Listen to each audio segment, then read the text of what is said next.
સર્વે વિદ્યાર્થી મિત્રોને જય શ્રી સ્વામિનારાયણ. શ્રી સહજાનંદ ગુરુકુળ સંચાલિત શ્રી પુરુષોત્તમ વિદ્યાલય માનકુવા ઓનલાઈન એજ્યુકેશનમાં આપણું હાર્દિક સ્વાગત છે.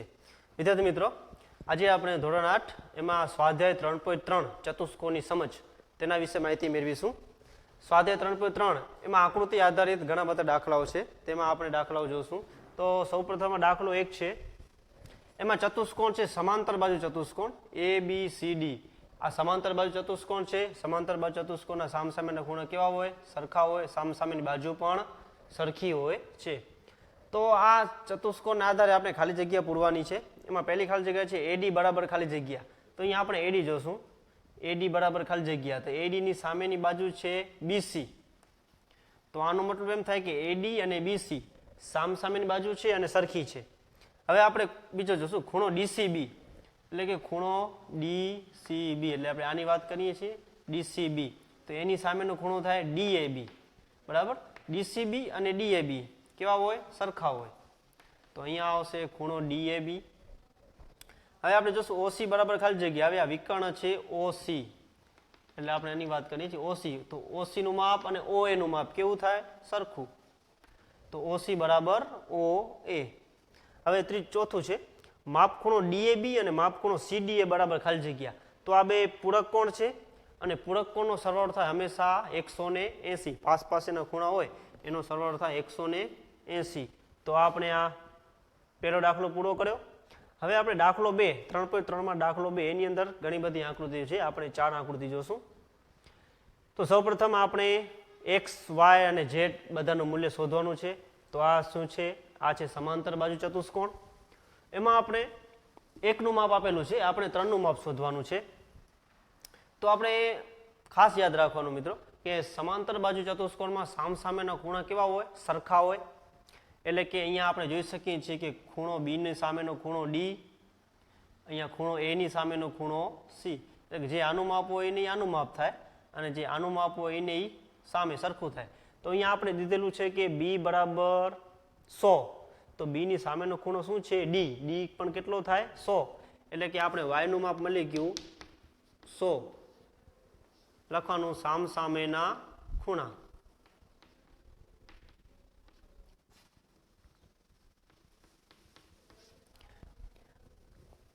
હવે આ 100 થાય તો આ પણ 100 થાય. હવે આપણે માપ જોઈએ X નું માપ.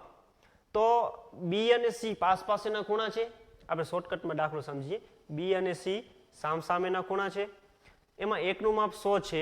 તો આપણે બીજાનું માપ શોધવું હોય તો આપણે અગાઉ જોયું કે પૂરક કોણના માપનો સરવાળો કેટલો થાય? 180.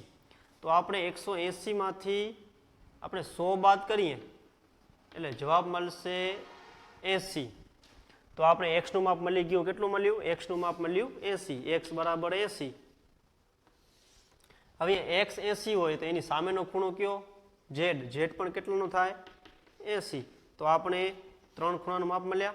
Z બરાબર 80, X બરાબર 80 અને આપણે Y બરાબર 100. 100 તો આ પણ 100, અહીંયા 80 તો આ પણ 80. તો આવી રીતે છેલ્લા દાખલાઓ છે. હવે આપણે જોશું આકૃતિ બીજી. આ પણ એક સમાંતર બાજુ ચતુષ્કોણ છે, સામસામેની બાજુઓ. તો હવે આપણે આમાં X અને Y નું માપ શોધવાનું અને Z નું માપ શોધવાનું. હવે અહીંયા ખાસ ધ્યાન રાખવાનું છે કે આ રેખિક જોડના ખૂણા છે. આપણે ધોરણ 6 અને ધોરણ 7 માં શીખી ગયા કે રેખિક જોડના ખૂણા. તો આ બે રેખિક જોડ બનાવે છે, એક ખૂણો અને આ બીજો ખૂણો. આ બે શું છે? રેખિક જોડ બનાવે અને રેખિક જોડના ખૂણાનો સરવાળો થાય 180. હવે આપણે પહેલા જોશું, પહેલા આપણે Z નું માપ શોધશું. તો Z નું માપ શોધવું હોય તો આ 50 છે, તેની સામેનો ખૂણો પણ કેટલાનો થાય? 50 નો થાય. હવે આપણે આ 50 મળ્યો. આપણે જોઈએ છીએ Z. હવે આ બંને રેખિક જોડના ખૂણા છે. તો રેખિક જોડના ખૂણા માટે આપણે આમ કરી શકીએ Z વત્તા 50 બરાબર 180. હવે આપણે Z ના Z 180 50 આ બાજુ જાય બરાબરની એટલે માઇનસ. તો Z બરાબર 130. તો આપણે Z નું માપ કેટલું મળી ગયું? Z નું માપ મળ્યું 130, કારણ કે આ રેખિક જોડના ખૂણા છે. તો Z મળ્યો આપણે 130. હવે આપણે XY નું માપ શોધવાનું છે. તો આપણે પૂરક કોણની જેમ આ પાસેના ખૂણા છે તો એ શું હશે? પૂરક કોણ હશે. તો પૂરક કોણનો સરવાળો થાય 180, એમાં 180 માંથી 50 કાઢીએ તો આવશે 130. x બરાબર કેટલા થયા? 130, કારણ કે આપણે 180 માંથી 50 બાદ કર્યા. હવે આ 130 નો હોય તો આ પણ કેટલાનો થાય? 130 નો થાય. તો y બરાબર પણ 130. તો આપણે ત્રણેય ખૂણાના માપ મળી ગયા. હવે એના પછીનો દાખલો છે, આકૃતિ છે 3. હવે આમાં ચતુષ્કોણની અંદર પણ આપણે ત્રિકોણ છે, આપણે એ પ્રમાણે દાખલો કરવાનો છે. હવે અહીંયા જોઈએ તો આનું માપ છે 30, એકનું માપ લીધેલું છે. હવે આપણે x અને y બંનેના માપ શોધવાના છે. આ એક પ્રકારનો ત્રિકોણ છે અને ત્રિકોણના ત્રણેય ખૂણાનો સરવાળો થાય 180. હવે આપણે 7મામાં એક આવતું અભિકોણ.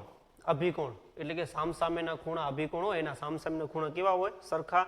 તો આપણે આ કાટકોણ છે, કાટકોણનું માપ કેટલું હોય? 90.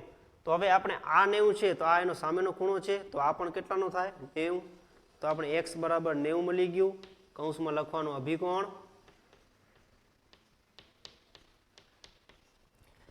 હવે આપણે આનું માપ 90 મળી ગયું, આનું આપણી પાસે છે 30. હવે આપણે શોધવાનું છે y. તો અહીંયા લખવાનું y વત્તા 90 વત્તા 30 અને બરાબર 180. 180 કેમ? તો કે ત્રિકોણના ત્રણેય ખૂણાનો સરવાળો થાય 180. હવે y ના y અને 90 ને 30 થાય 120.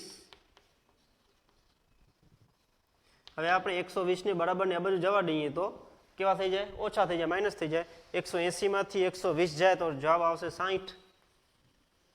તો આપણે y ની કિંમત મળી ગઈ 60, y 60 અને x બરાબર 90. તો આપણે x અને y બંનેની કિંમત મળી ગઈ. આમ જોવા જઈએ તો દાખલા સહેલા છે. હવે આપણે જોશું ત્રીજું. આ પણ એક પ્રકારનો સમાંતર બાજુ ચતુષ્કોણ જ છે. એમાં પણ સામસામેના ખૂણા કેવા હોય? સરખા. પરંતુ આ બહારનો ખૂણો છે, આપણે અંદરનો ખૂણો જોઈએ. તો સૌપ્રથમ આપણે જોઈએ તો y, આપણે y શોધવો હોય તો સામસામેના ખૂણા કેવા હોય? સમાંતર બાજુ ચતુષ્કોણમાં સરખા. આ 80 છે તો y પણ કેટલો થાય? 80. તો આપણે ડાયરેક્ટ લખી શકીએ y બરાબર 80. હવે આપણે y મળી ગયું 80. હવે આપણે x ખપે તો આ બે પૂરક કોણ છે, પાસ પાસેના ખૂણા, બંનેનો સરવાળો થાય 180. હવે આમાં y 80 છે તો આપણે 180 માંથી 80 બાદ કરીએ તો જવાબ આવશે 100.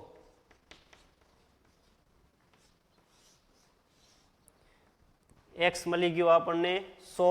તો હવે આ 100 હશે તો આ પણ કેટલાનો હશે? 100 નો હશે. આ y બરાબર 80 નો હશે. હવે આપણે z નું માપ જોઈએ છીએ તો આ બે શેના કેવા ખૂણા છે? રેખિક જોડના ખૂણા. રેખિક જોડના ખૂણાનો સરવાળો કેટલો થાય? 180. તો આપણે 180 માંથી આપણે એક માપ બાદ કરીએ એટલે કે 100 બાદ કરીએ તો z ની કિંમત મળશે 80. તો આમ આપણે ત્રણ માપ મળી ગયા. x બરાબર 100, y બરાબર 80 અને z બરાબર પણ 80. બરાબર. એના પછીનો એક આકૃતિ છે એ તમારે કોશિશ કરવાની છે, થાય તો સહેલી જ છે. y બરાબર y ની કિંમત શોધવાની છે, z ની કિંમત અને x ની કિંમત શોધવાની છે. હવે આપણે જોશું દાખલા નંબર 3, સ્વાધ્યાય 3.3, દાખલા નંબર 3.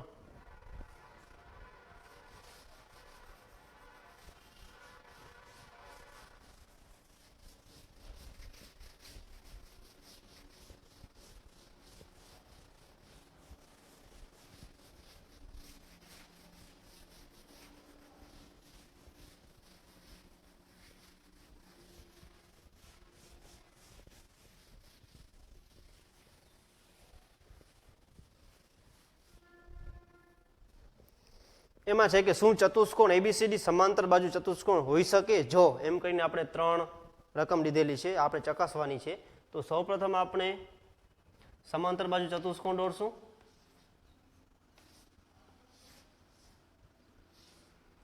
નામ આપી દઈએ ABCD, સમાંતર બાજુ ચતુષ્કોણ. હવે એમાં પહેલો પ્રશ્ન છે કે ખૂણો D વત્તા ખૂણો B બરાબર 180. ખૂણો D વત્તા ખૂણો B બરાબર 180. તો આપણે જોઈએ તો તો ખૂણો ડી અને બીનું માપ થઈને 180 થવું જોઈએ, તો આવું બને નહીં, કારણ કે આ બે કેવા ખૂણા છે? સામસામેના ખૂણા છે, એટલે કે આનું માપ અને આનું માપ કેવું હોય? સરખું જ હોય, બંનેનો સરવાળો 180 થાય પણ ન પણ થાય, બરાબર? તો આ સંભાવના ખોટી છે, આવો ચતુષ્કોણ શક્ય બને નહીં. હવે બીજી સંભાવના છે AB બરાબર DC બરાબર 8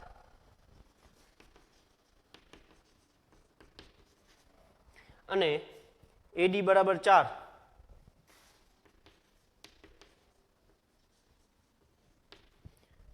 અને BC બરાબર 4.4. આપણે અગાઉ જોયું કે સમાંતર બાજુ ચતુષ્કોણમાં સામસામેની બાજુઓ કેવી હોય? સરખી. તો અહીંયા AB બરાબર DC 8, તો આપણે AB બરાબર 8 અને DC બરાબર પણ 8, તો અહીંયા સામસામેની બાજુ કેવી આવી ગઈ? સરખી. બીજું માપ લીધું છે AD બરાબર 4 લેવાના અને BC બરાબર 4.4 લેવાના. તો અહીંયા આપણે જોઈ શકીએ છીએ કે આ બંને માપ સરખા છે, પરંતુ આ માપ કેવા છે? અલગ અલગ છે, એટલે કે આવો ચતુષ્કોણ શક્ય બને નહીં, કારણ કે સામસામેના માપ કેવા હોવા જોઈએ? સરખા. હવે ત્રીજું છે A બરાબર 70 અને C બરાબર 65. A બરાબર 70, ખૂણો A બરાબર 70 અને ખૂણો C બરાબર 65, તો આવો ચતુષ્કોણ બને કે નહીં? તો આપણે જોઈએ તો ચતુષ્કોણમાં સામસામેના ખૂણા કેવા હોવા જોઈએ? સરખા. અહીંયા ખૂણો A આપણે 70 દીધેલો છે, તો એની સામેનો ખૂણો દીધેલો છે 65. હવે આવો ચતુષ્કોણ શક્ય છે નહીં, કારણ કે એના સમાંતર બાજુ ચતુષ્કોણમાં સામસામેના ખૂણા કેવા હોવા જોઈએ? સરખા. હવે આ 70 હોય તો આ પણ કેટલાનો હોવો જોઈએ? 70. એટલે આવો ચતુષ્કોણ પણ શક્ય નથી, બરાબર? આ તો દાખલા નંબર 3. હવે આપણે દાખલા નંબર 4 જોશું.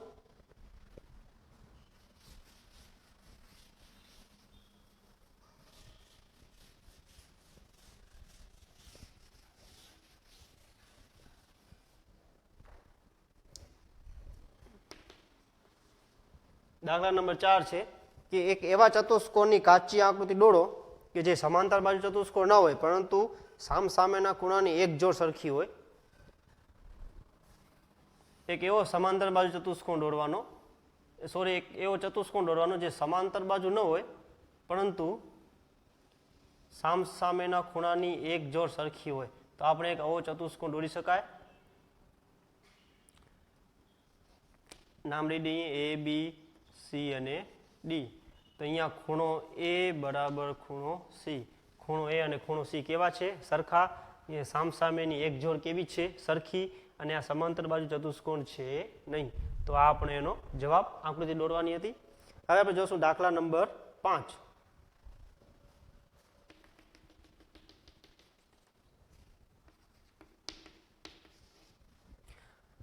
દાખલા 5માં સમાંતર બાજુ ચતુષ્કોણમાં બે પાસના ખૂણાનો ગુણોત્તર આપેલો છે.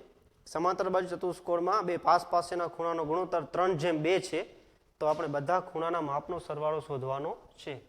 તો આપણે એક ચતુષ્કોણ દોરીએ. નામ આપીએ AB CD. 3/2 દીધા છે. ગુણોત્તર દીધેલો છે 3/2, એટલે કે આપણે એકનું માપ ધારશું 3x અને બીજાનું માપ ધારશું 2x, અને આપણે બધા ખૂણાના માપ શોધવાના છે. તો હવે સૌપ્રથમ આપણે બે ખૂણાના માપ શોધશું, એટલે બાકીના બેના ખૂણાના માપ મળી જશે. તો સૌપ્રથમ શું કરશું? આપણે બે ખૂણાના માપ શોધશું. તો 3x, હવે સરવાળો કરશું. 3x, કે ધારો કે ખૂણાનું માપ x છે, એટલે આનું 3 હતું એટલે 3x, અને આનું 2 હતું એટલે 2x. તો અહીંયા 3x વત્તા 2x બરાબર 180. પૂરક કોણનું માપ કેટલું થાય? 180. એટલે અહીંયા આપણે 180 લેશું. હવે 3x ને 2x 5x. 5x બરાબર 180. હવે 5 ક્યાં જશે? ભાગાકારમાં. અહીંયા ગુણાકારમાં છે, અબજ જશે એટલે ભાગાકારમાં. 180 ગુણ્યા 5 કરીએ, 5 તેરી 15, 18 માંથી 15 જાય 3, અહીંયા ઉતારા 0, 6 5 30, 36 આવ્યો. તો આપણે x ની કિંમત મળી ગઈ, x બરાબર 36. હવે આપણે પહેલા ખૂણાનું માપ ધારતું 3x, ત્યાં એક્સની જગ્યાએ આપણે શું મૂકશું? 36. અહીંયા પહેલા ખૂણાનું માપ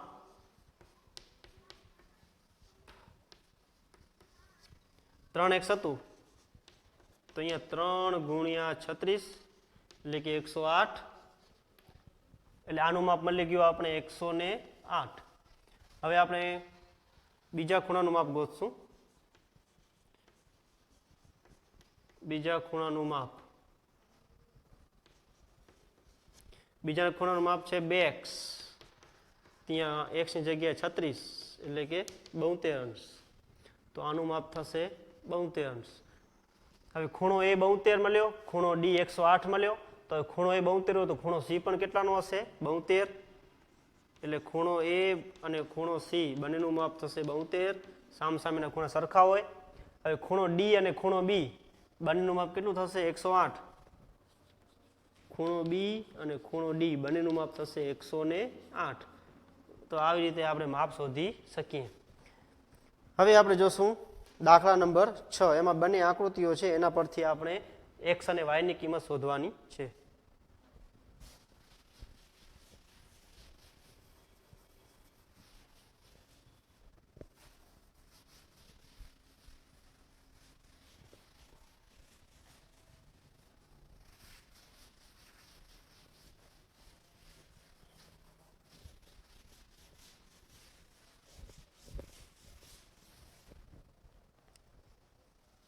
સૌપ્રથમ સમાંતર બાજુ ચતુષ્કોણ છે.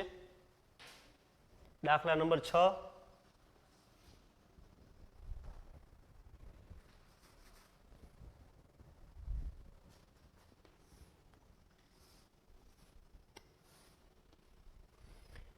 એના માપ લીધેલા છે 3x. આનું માપ છે 3x અને આનું માપ છે 18. નામ આપી દઈએ ABCD. હવે નીચેનું માપ છે 3y - 1 અને ઉપરનું માપ લીધેલું છે 26. બીજી આકૃતિ છે.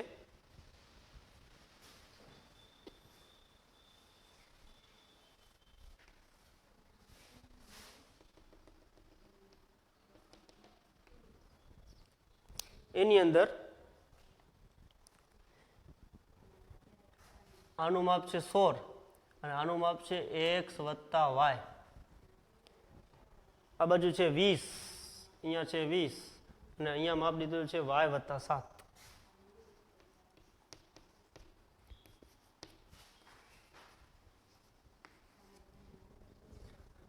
હવે આપણે x અને y નું માપ શોધશું. સૌપ્રથમ આપણે આકૃતિ 1 માં જોશું.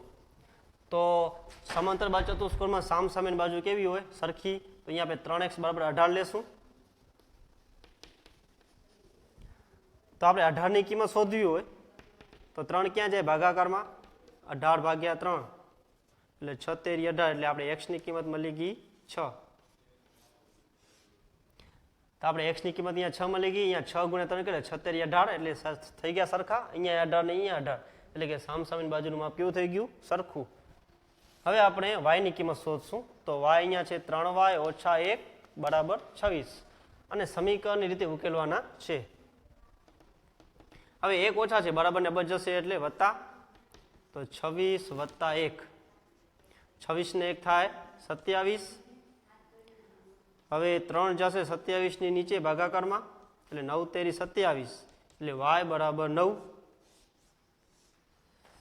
તો અહીંયા આપણે 9 મૂકીએ તો 9 તેરી 27, 27 માંથી 1 જાય તો 26. તો અહીંયા પણ કેટલા છે? 26. એટલે સામસામેની બાજુ કેવી થઈ ગઈ? સરખી. તો આપણે x અને y બંનેની કિંમત મળી ગઈ. હવે આપણે છઠ્ઠાનો બીજો દાખલો છે. એમાં આપણે x y બંનેની કિંમત શોધવાની છે. તો સૌપ્રથમ આપણે અહીંયા લખશું, એટલે આ સમીકરણ લખશું y + 7 = 20.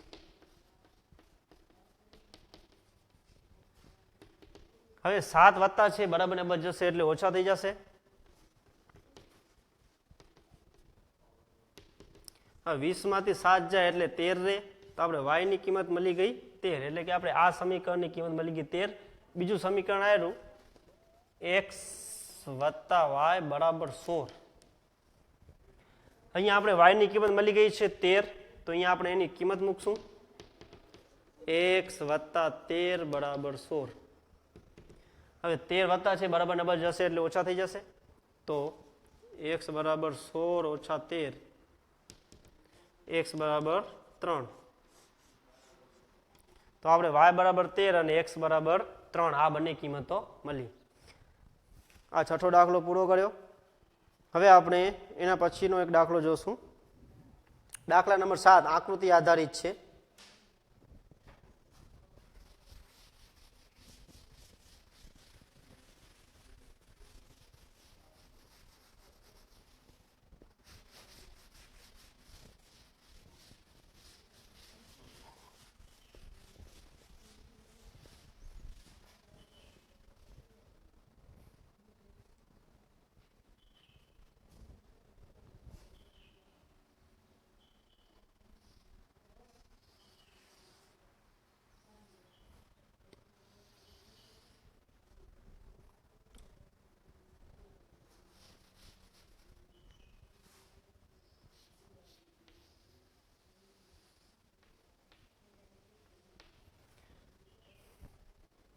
બંને ચતુષ્કોણ દીધા છે. રિસ્ક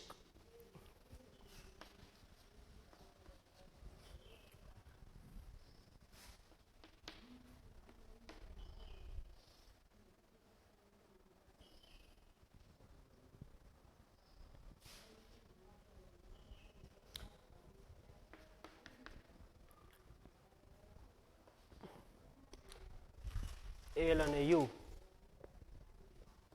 જ્યાં ભેગા થયા ત્યાં ક્યુ નામ આપ્યું છે. હવે આપણે આ ત્રિકોણમાં x નું માપ શોધવાનું છે. એકનું માપ લીધેલું છે કે બરાબર 120 લીધેલા છે અને એલ બરાબર 70 લીધેલા છે. તો સૌપ્રથમ આમાં બે ચતુષ્કોણો છે. સૌપ્રથમ એક ચતુષ્કોણ છે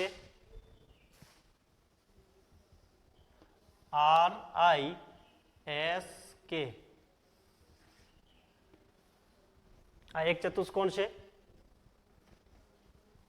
ચતુષ્કોણ તો આ એક ત્રિકોણ છે, એની અંદર એક ખૂણાનું માપ લીધેલું છે x. આપણે આ અને આ બંને ખૂણાનું માપ શોધવાનું છે. તો સૌપ્રથમ શું કરશું, હવે આપણે આ ખૂણાનું માપ શોધીએ તો x નું માપ મળી જાય. હવે આપણે આ ખૂણાનું માપ શોધવું હોય ખૂણા E નું, તો એની સામેનો ખૂણો કયો, ખૂણા E નો સામેનો ખૂણો L. હવે ખૂણો L 70 છે તો ખૂણો E પણ કેટલાનો થાય 70, કારણ કે સામસામેના ખૂણા કેવા હોય સરખા. તો અહીંયા આપણે મળી ગયું ખૂણો E બરાબર 70. તો આનું માપ મળી ગયું, કેટલું મળ્યું 70. સામસામેના ખૂણા કેવા હોય,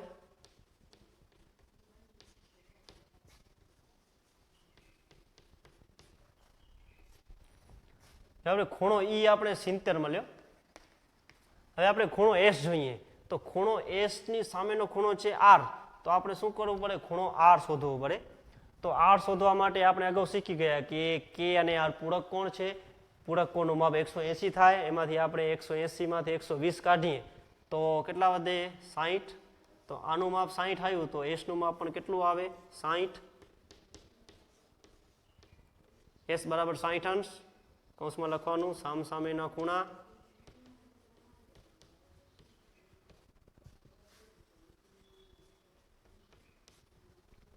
હવે આપણે ખૂણો E મળી ગયો, ખૂણો S મળી ગયો. તો હવે આપણે આરામથી x શોધી શકીએ.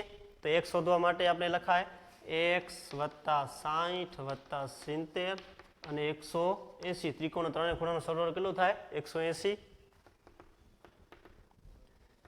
હવે 60 વત્તા 70 એટલે કે 130 થાય.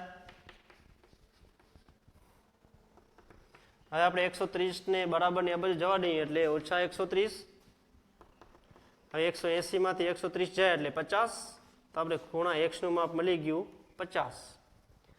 તો જોવા જઈએ તો આ એક દાખલો સહેલો છે. હવે એના પછી પણ 3.3 ઘણા બધા દાખલાઓ આવે છે, પણ આપણે જે મહત્વના હતા એ આપણે કર્યા. હવે આપણે સ્વાધ્યાય 3.4 થોડુંક અભ્યાસ કરીશું. સ્વાધ્યાય 3.4.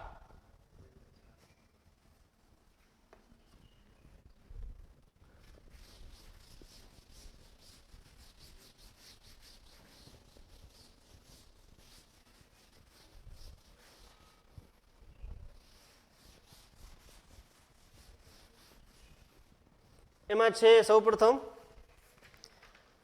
ખરા ખોટા છે, નીચેના વિધાનો સાચા છે કે ખોટા તે જણાવો. એમાં સૌપ્રથમ છે કે દરેક લંબચોરસ ચોરસ છે, તો કે આ વિધાન ખોટું છે. પહેલું વિધાન છે એ ખોટું છે. દરેક લંબચોરસ છે એ ચોરસ હોઈ શકે નહીં. બીજું, દરેક સમબાજુ ચતુષ્કોણ સમાંતર બાજુ ચતુષ્કોણ પણ છે. સમબાજુ ચતુષ્કોણ સમાંતર બાજુ ચતુષ્કોણ પણ છે, તો આ વિધાન કેવું છે? સાચું, કે સમાંતર બાજુને સામસામેની બાજુ સરખી હોય અને ચોરસને પણ સામસામેની બાજુ કેવી હોય? સરખી હોય. ત્રીજું, દરેક સમબાજુ ચતુષ્કોણ દરેક ચોરસ સમબાજુ ચતુષ્કોણ છે, તો આ વિધાન કેવું છે? સાચું. ચોરસ અને સમબાજુ બંને સરખું જ છે. સામસામેના ખૂણા, સામસામેની બાજુ, બધી જ બાજુ કેવી હોય? સરખી હોય. હવે ચોથું જોઈએ કે દરેક ચોરસ સમાંતર બાજુ ચતુષ્કોણ નથી, તો આ વિધાન ખોટું છે. દરેક ચોરસ છે એ સમાંતર બાજુ ચતુષ્કોણ પણ છે અને લંબચોરસ પણ છે. પાંચમું, દરેક પતંગાકાર ચતુષ્કોણ સમબાજુ ચતુષ્કોણ છે, આ વિધાન ખોટું છે. પતંગાકાર ચતુષ્કોણમાં બધી બાજુઓ સરખી હોય નહીં. હવે છઠ્ઠું જોઈએ, દરેક સમબાજુ ચતુષ્કોણ પતંગાકાર ચતુષ્કોણ છે, તો આ વિધાન કેવું છે? સાચું. પતંગાકારમાં પણ સામસામેની બાજુ સરખી હોય અને આનામાં પણ સરખી હોય. હવે દરેક સમાંતર બાજુ ચતુષ્કોણ સમલંબ છે, આ વિધાન પણ સાચું છે. સમલંબ એટલે સામસામેના ખૂણા, કોઈ પણ એક ખૂણો સરખો હોય. હવે આઠમું, દરેક સમાંતર બાજુ ચતુષ્કોણ સમલંબ ચતુષ્કોણ છે, આ વિધાન પણ સાચું છે. અને છેલ્લું, દરેક ચોરસ સમલંબ ચતુષ્કોણ છે, આ વિધાન પણ કેવું છે? સાચું.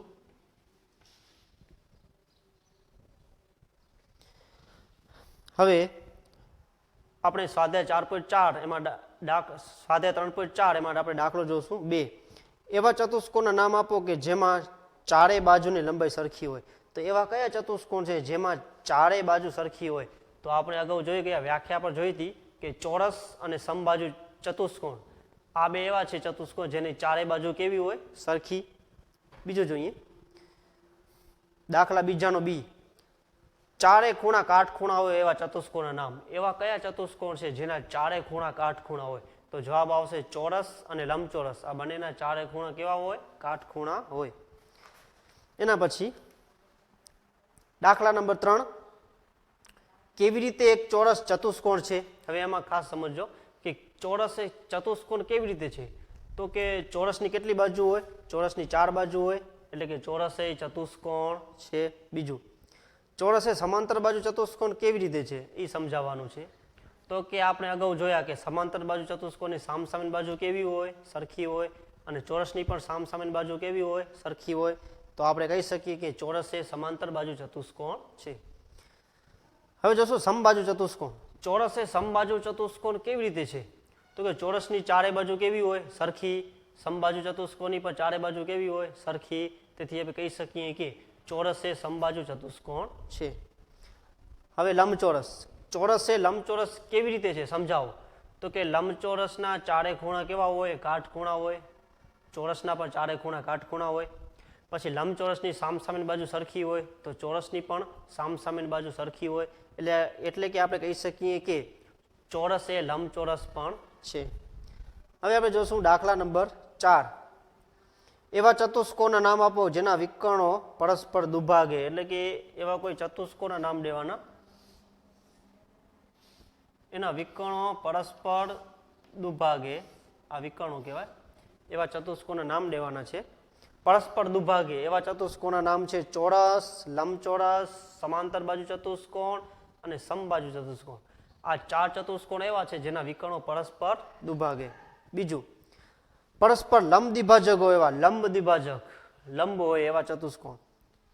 તો કે ચોરસ અને સમબાજુ ચતુષ્કોણ, આના જે વિકર્ણો છે એ લંબ દ્વિભાજક હોય છે.